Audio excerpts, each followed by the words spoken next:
Beyond tomorrow, we also see the formalization of the two-tier healthcare system. Now, I know this is probably going to create a bit of controversy, but the question I have is health solidarity finished?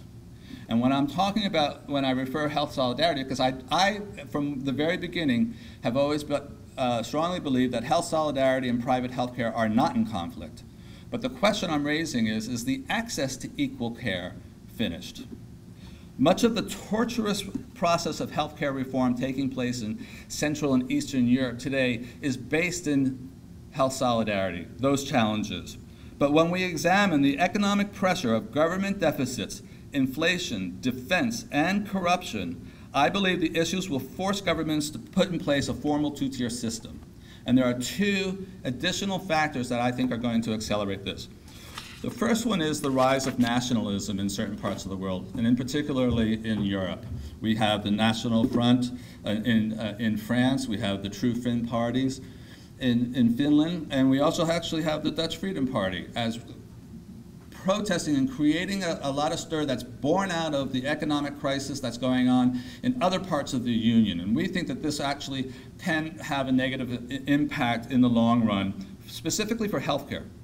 The second component that we think will have an impact on driving a two-tier healthcare system is the U.S. debt and the U.S. military expenditure. Now, I'm going to real quickly go through this.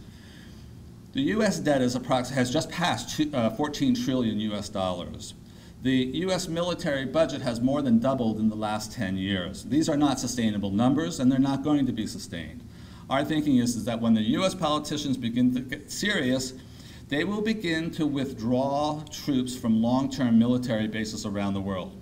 And when that happens, those countries and neighboring countries are going to have to increase their military expenditure. And as they increase their military expenditure, there's going to be decreased pressure, downward pressure on their healthcare spend. Last week, Poland announced that they were going to increase their military budget by 7% for next year. That's a different reason, but they are starting to do it.